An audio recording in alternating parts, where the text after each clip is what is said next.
qual é o propósito do dom espiritual.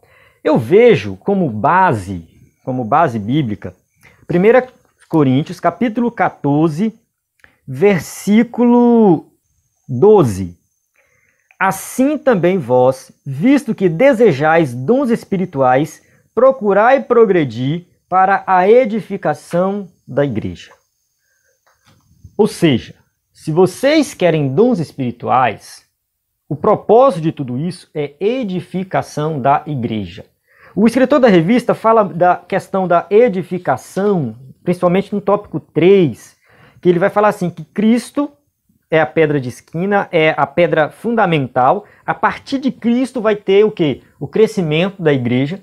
Vai ser edificado, no caso, o crescimento, a edificação. A igreja, o conjunto de todos os salvos de todas as épocas, forma o corpo de Cristo. Então, o propósito dos dons é essa questão da edificação. É para ser usado em prol do reino de Deus. No primeiro vídeo de destaque, eu falei da questão do dom, da questão de uma habilidade natural do ser humano. Vou até reforçar isso aqui. Tem gente que tem uma habilidade natural, a pessoa nasceu com aquela habilidade, ela fala bem, ela ensina bem, ela tem esse dom natural de ensinar, de falar. E essa pessoa, ela se converte. De repente, ela começa a usar este dom natural entre aspas, em prol do reino de Deus. E o Espírito Santo capacita essa pessoa para fazer isso de forma muito mais excelente, de forma mais sobrenatural, podemos até dizer assim. E aí essa pessoa, ela tem um dom de ensinar. Aí a pergunta é, foi Deus que deu ou é natural da pessoa? Temos que entender o seguinte, nada é natural, tudo vem de Deus. Mesmo a pessoa que nasceu com dom, foi Deus que deu aquele dom. Tá? Foi Deus que deu. Então mesmo as pessoas falam assim, eu tenho um talento natural. Não, foi Deus que deu. Tá? Não vem do nada, não foi produzido por você.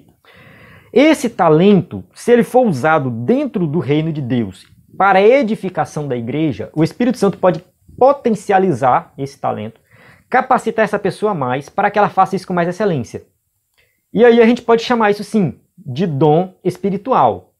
Isso é um dom espiritual, um talento potencializado pelo Espírito Santo para exercer ali na igreja o ministério de ensino. Pode acontecer também da pessoa não ter, naturalmente, nunca teve nenhum envolvimento com o ensino, nunca gostou de ensinar e sempre foi um desastre no ensino. Essa pessoa se converte e o Espírito Santo dá para ela esse dom. E ela passa a ensinar com excelência. Uma coisa que ela nunca teve, ela passou a ter. Então é também um dom espiritual. Então não tem diferença daquele que recebeu do nada, depois que se converteu, e daquele que já tinha e começou a usar no reino de Deus e o Espírito Santo potencializou. Tá? Não tem diferença. Os dois têm um dom espiritual. E tem aqueles dons mais sobrenaturais, que é o dom de cura, o dom de profecia, tá? Que já não tem como a pessoa nascer com isso, né? Então é algo que a pessoa realmente recebe ali depois que ela se converte. Ela se converteu, está buscando dons espirituais e Deus dá para ela o dom de cura. E ela vai orar e as pessoas serão curadas. Então, no caso, o dom é algo dado pelo Espírito Santo em prol da igreja. Não é para benefício próprio, é para a edificação do corpo de Cristo.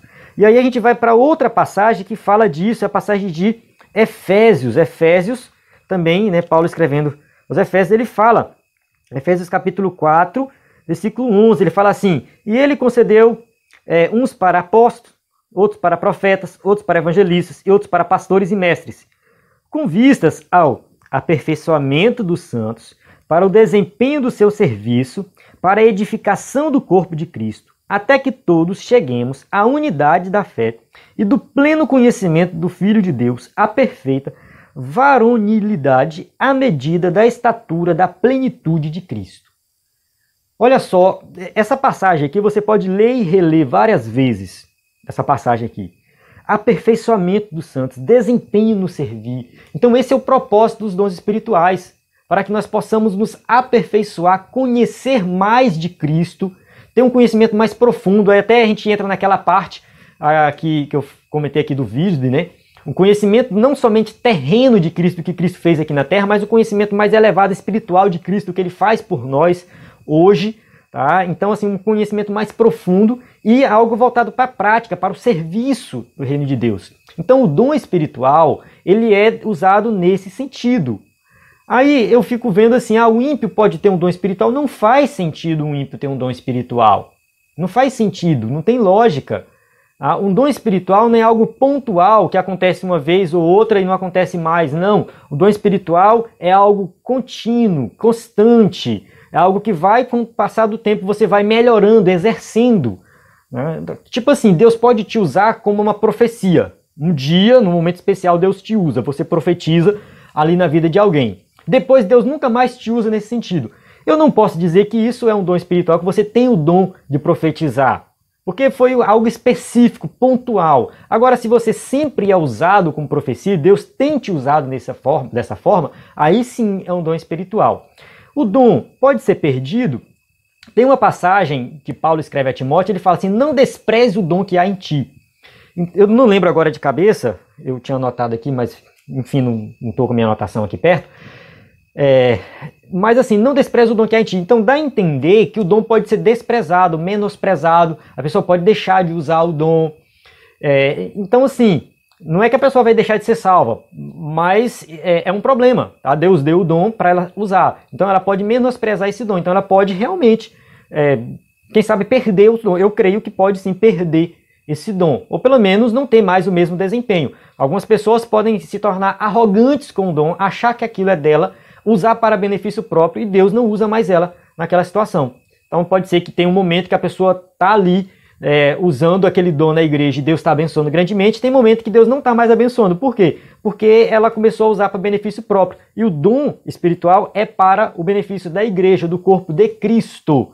Então o dom espiritual não está vinculado à questão do crescimento espiritual, uma vez que na igreja de Corinto eram crentes carnais e muitos ali usados com dons espirituais. Talvez até mesmo os carnais, dá a entender isso, né? Até mesmo os carnais, os crentes mais fracos, sendo usados com dons espirituais. Então não é sinal de maturidade espiritual. Então, no caso, o dom é para benefício da igreja. Tem a questão do dom de línguas, que Paulo vai tratar lá em 1 Coríntios 14, 4, que ele vai falar que o dom de línguas é para benefício próprio, se não tiver interpretação. Então, se você fala em línguas, você está se comunicando com Deus, é algo entre você e Deus, porque é o seu espírito ali conversando com Deus. Então, se você fala em línguas alto na igreja, qual benefício traz? Nenhum benefício. Não tem benefício nenhum. Tópico 2 da lição, Paulo, o escritor da revista, vai falar sobre isso, né? Então, é para edificação própria. Se tem alguém que interpreta, aí sim, você leva para toda a igreja, mas se não, é só com você. Então, é para edificação própria. Os outros dons, curar, profecia, já é para edificação da igreja, então você tem que usar em prol da igreja. E tem a edificação do não crente também. O não crente, ele pode sim ser edificado, se converter ao ver a manifestação de um dom espiritual. Então, todos podem se beneficiar dos dons se for usado da forma correta. O escritor da revista dá um exemplo de que, no livro de apoio, tá? Ele dá esse exemplo que ele foi pregar numa igreja, chegou lá, quando ele começava a pregar, um falava em língua daqui, outro falava em língua de lá, e outro falava de lá, e ele não conseguia se concentrar, as pessoas não prestavam atenção na mensagem, e aquele clima bom de culto pentecostal, mas que a palavra não era priorizada. Então ele, no caso do escritor da revista, coloca assim como sendo uma igreja que não cresceu na vida espiritual ainda, são meninos na fé, não entenderam ainda o propósito das línguas, dos dons, tá? E não estão crescendo no conhecimento da palavra de Deus. Tá? São crentes, são salvos, mas ainda são meninos na fé. Então o culto tem que ser organizado.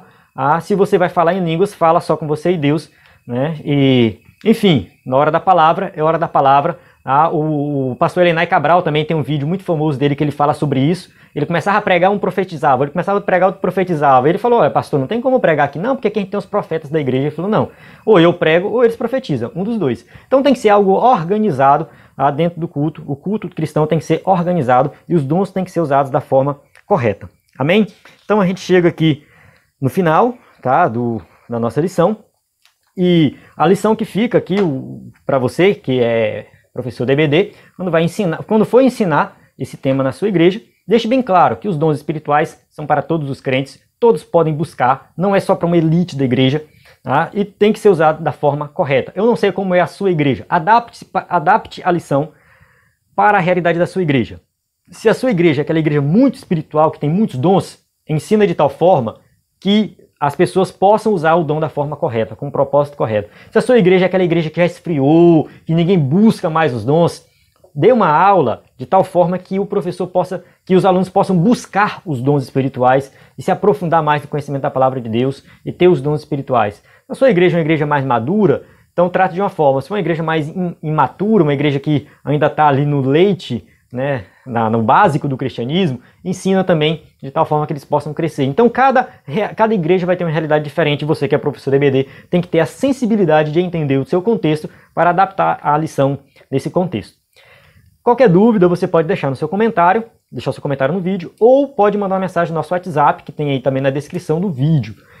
Às vezes eu estou na correria, eu não consigo responder todos os comentários, mas eu faço o possível, tá? No WhatsApp a gente responde sempre. Então é isso, qualquer dúvida é só mandar lá. A paz do Senhor, até a próxima aula.